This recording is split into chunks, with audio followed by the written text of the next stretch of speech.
The music is not in the notes, but in the silence between.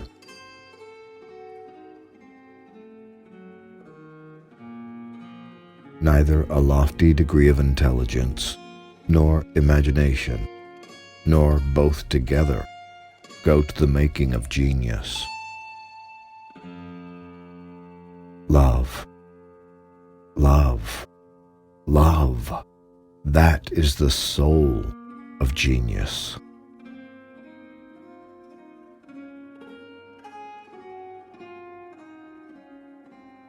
I pay no attention whatever to anybody's praise or blame. I simply follow my own feelings.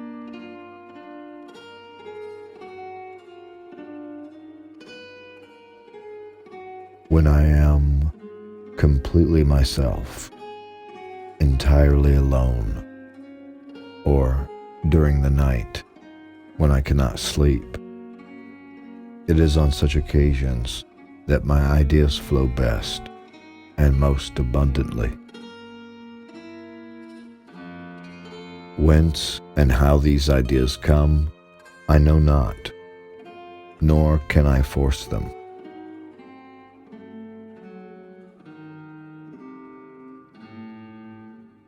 To talk well and eloquently is a very great art, but that an equally great one is to know the right moment to stop.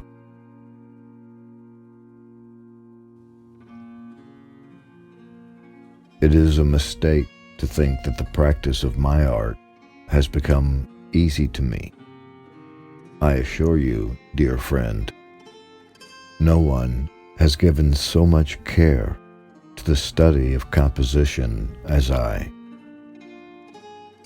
There is scarcely a famous master in music whose works I have not frequently and diligently studied.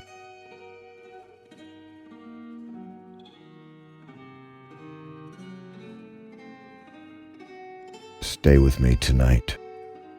You must see me die. I have long had the taste of death on my tongue.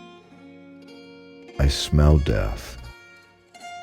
And who will stand by my Constanza if you do not stay?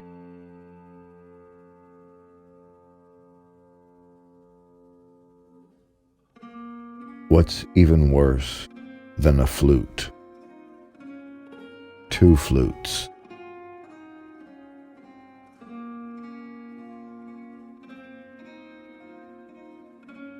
A man of ordinary talent will always be ordinary, whether he travels or not.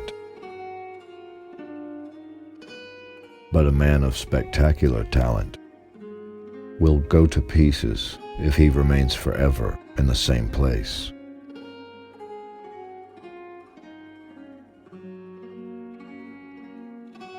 All I insist on, and nothing else, is that you should show the whole world that you are not afraid. Be silent if you choose, but when it is necessary, speak, and speak in such a way that people will remember it.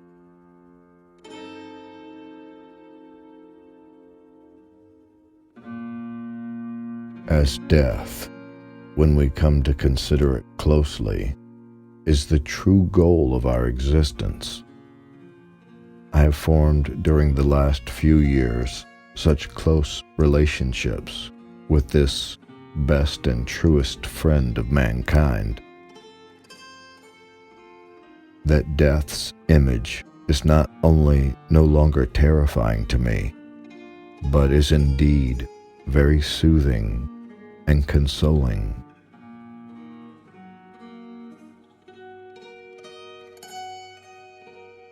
Melody is the essence of music.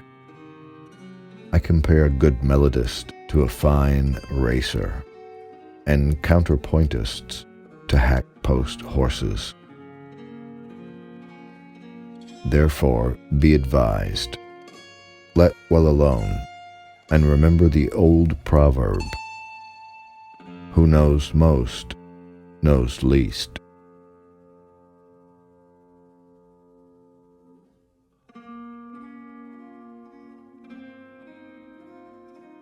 Our riches, being in our brains, die with us. Unless, of course, someone chops off our head, in which case we won't need them anyway.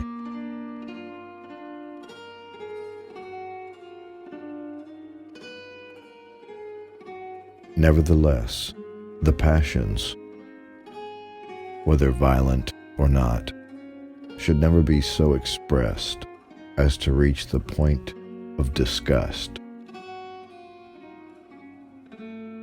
And music, even in situations of the greatest horror, should never be painful to the ear, but should flatter and charm it, and thereby always remain music.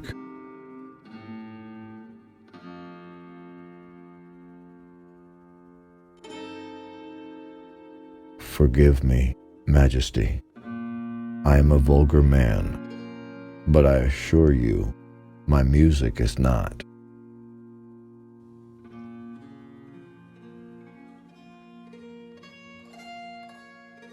My dear sister, I'm amazed to discover that you can compose so delightfully. In a word, your lead is beautiful. You must compose more often.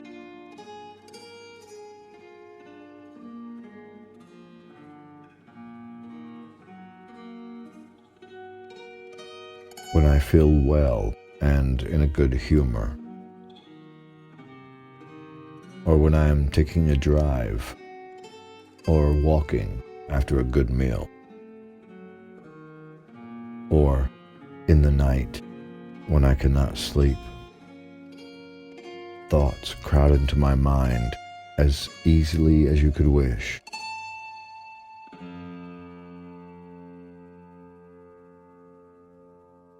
The only thing, I tell you this straight from the heart, that disgusts me is that one can't have any proper social intercourse with these people, and that music does not have a better reputation. For I assure you, without travel, at least for people from the arts and sciences, one is a miserable creature.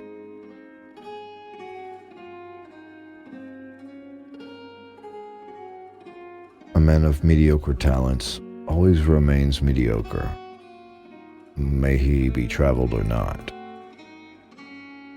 But a man of superior talents, which I cannot deny myself to have without being blasphemous, becomes bad if he stays in the same place.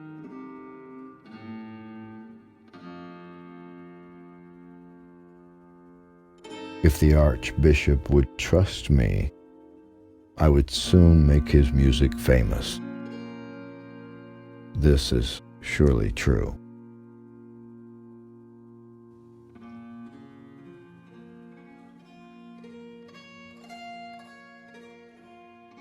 You know that I immerse myself in music, so to speak, that I think about it all day long, that I like experimenting, studying, reflecting on it.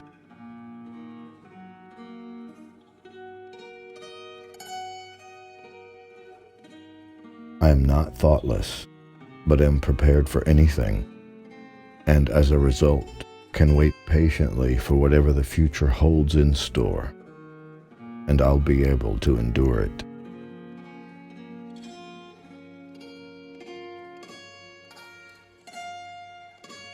They probably think because I am so small and young, nothing of greatness and class can come out of me, but they shall soon find out.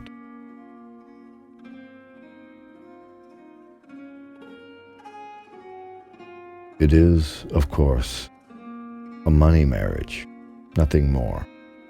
I wouldn't want to enter into that kind of marriage. I wish to make my wife happy and not to make my happiness through her.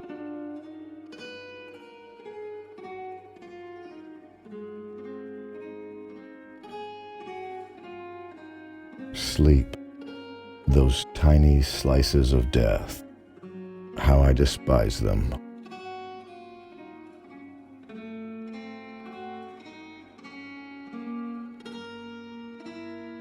I beg you most humbly to go on loving me a little and to make do with these poor congratulations.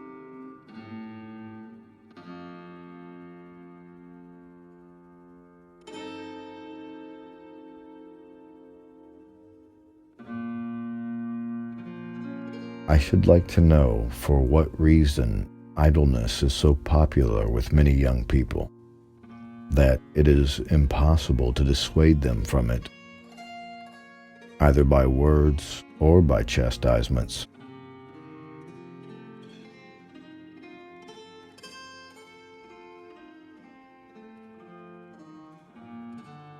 If you would dance, my pretty count, I'll play the tune on my little guitar.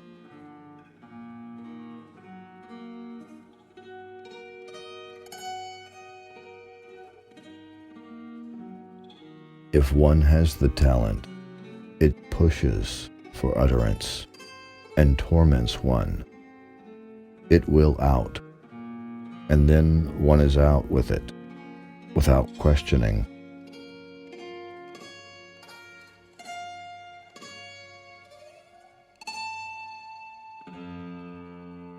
What else is genius than that productive power through which deeds arise? Worthy of standing in the presence of God and nature, and which, for this reason, bear results and are lasting. All the creations of Mozart are of this class. Within them is a generative force, which is transplanted from generation to generation, and that is not likely to soon be exhausted or devoured.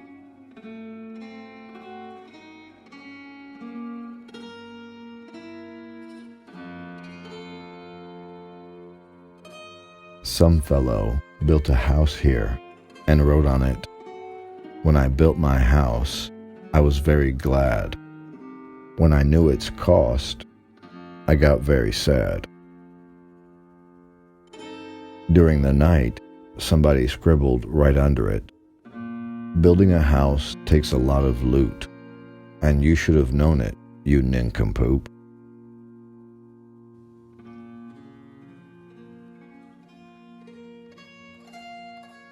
The human voice vibrates naturally, but in such a way, to such a degree that it all sounds beautiful. It is the nature of the voice. We imitate such effects not only on wind instruments, but also with violins. But as soon as you go beyond the natural limits, it no longer sounds beautiful, because it is contrary to nature.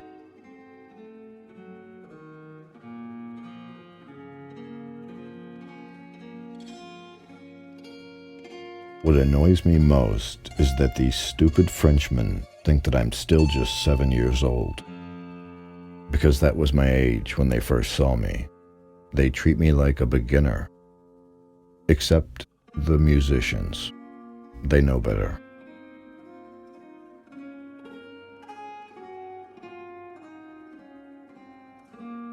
You mustn't place your signature too low down on the page and thereby leave a blank space above it.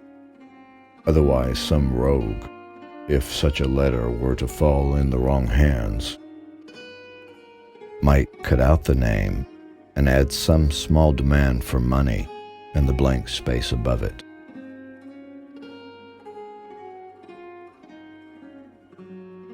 He must have thought, this is a young fellow, and a stupid German besides. That's just how all Frenchmen speak of the Germans. He will be quite content with this.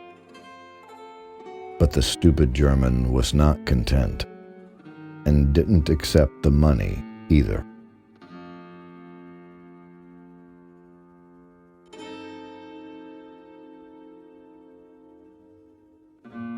I had the honor of kissing St. Peter's foot, and because I have the misfortune of being so small, I, the same old numbskull, Wolfgang Mozart, had to be lifted up.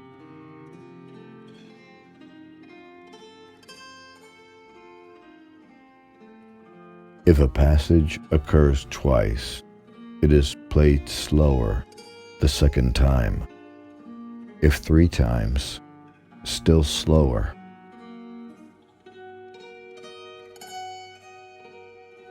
The French are such asses. They are truly inept, for they have to go abroad for help.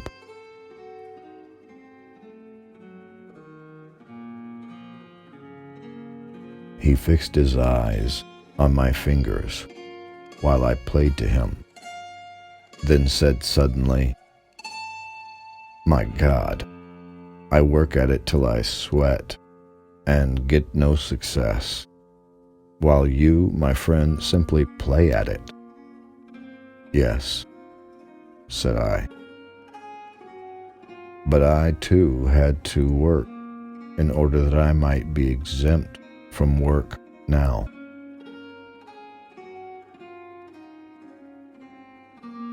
I thank God for graciously granting me the opportunity of learning that death is the key which unlocks the door to our true happiness.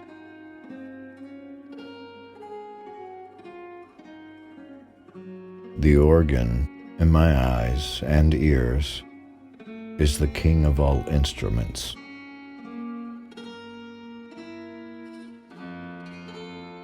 The thing is, I have an inexpressible desire to write an opera again. It would make me so happy, because it gives me something to compose, which is my real joy and passion.